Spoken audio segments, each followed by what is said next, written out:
নমস্কার বন্ধুরা, আমাদের স্টোরিতে আজ কিছু ছোট ছোট রেমেডি দেব যাদের কিছু কিছু গ্রহ খারাপ আছে। প্রত্যেকের তো আর সব গ্রহ খারাপ থাকে না। জন্মছকে যে যে গ্রহগুলো খারাপ আছে কোনো ভালো অ্যাস্ট্রোলজারকে দেখিয়ে নিতে পারো, বা তোমরা যদি জেনে থাকো তাহলে সেই রেমেডিগুলো পালন করতে পারো।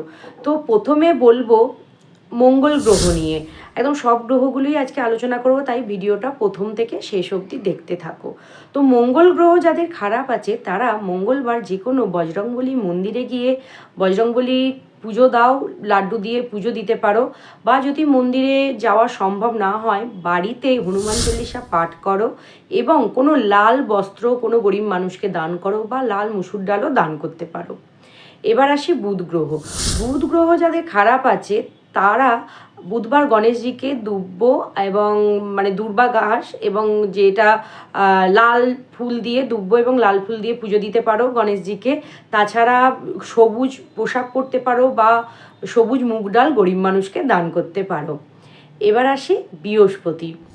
বৃহস্পতি গ্রহ যাদের খারাপ আছে তারা বাড়ি থেকে বেরোনোর আগে পুজো করে যদি একটু কপালে চন্দনের তিলক বা হলুদ গুলে যদি তিলক কপালে দিয়ে বেরোতে পারো তাহলে বৃহস্পতি স্ট্রং হয়। এবং গরুকে যদি সেদিন গুড় ছোলা খাওয়াও তাহলেও কিন্তু বৃহস্পতি গ্রহ স্ট্রং হয়। এবার আসি শুক্র। শুক্র গ্রহ যাদের খারাপ আছে তারা শুক্রবার দিন সাদা পোশাক পরতে পারো, বা কোনো গরিব মানুষকে একটু চাল বা চিনি এইগুলো দান করতে পারো, তাহলে শুক্র গ্রহ স্ট্রং হবে। এবার আসি শনিবার। শনিবার তোমরা অনেকেই জানো, বড় ঠাকুরের মন্দিরে পুজো দিতে যেতে পারো, বা বড় ঠাকুরের মন্দিরে গিয়ে যদি সর্ষের তেল বা কালো তিল দান করো যাদের শনি গ্রহ খারাপ আছে তাহলে খুব উপকার পাওয়া যায়। কিংবা যদি প্রদীপ জ্বালাও অশ্বত্থ গাছের নিচে, সন্ধেবেলা যদি প্রদীপ জ্বালাও বা সকালে অশ্বত্থ গাছের নিচে যদি শনিবার জল ঢালো তাহলেও কিন্তু শনি গ্রহের প্রভাব কিছুটা কমে। এবার আসি রবি গ্রহ। রবি গ্রহ যাদের খারাপ তারা সকালে উঠে বাবাকে প্রণাম করে, বাবার সঙ্গে ব্যবহার এবং বাবার সঙ্গে খারাপ আচরণ না করে এবং বাবাকে প্রণাম করে সকালে ঘুম থেকে উঠে যদি স্নান সেরে বাবাকে প্রণাম করে একবারে যদি তামার একটা ঘটিতে জল ভরে এবং সেখানে একটা লাল জবা ফুল দিয়ে সূর্যদেবকে অর্পণ করো তাহলে কিন্তু রবি গ্রহের খারাপ প্রভাব কেটে যায়। এরপর আসি চন্দ্রগ্রহ।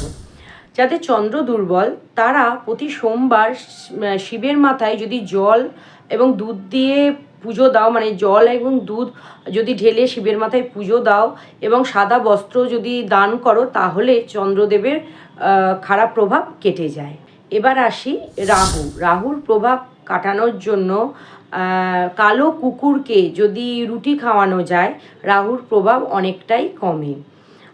এবং রাহুর প্রভাব কমানোর জন্য যেটা মেন দরকার, নিজেদের জীবনকে একটু সংযমী করে তোলা, অর্থাৎ নেশা থেকে দূরে থাকা, খারাপ কথা না বলা, এটা করলে রাহুর প্রভাব অনেকটাই কমে যায়। এরপর আসছি কেতুর প্রসঙ্গে।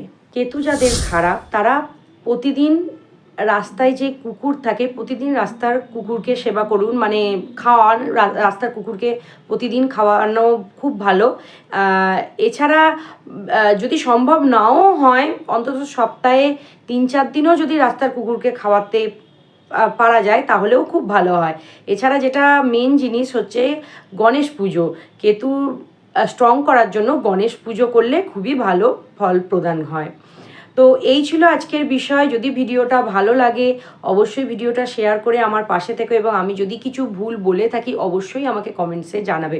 চলো আজকের মতো ভিডিওটা এখানে করছি, দেখা হবে আবার নেক্সট কোনো ভিডিওয়। ততক্ষণ অবধি আমার পাশে থেকো।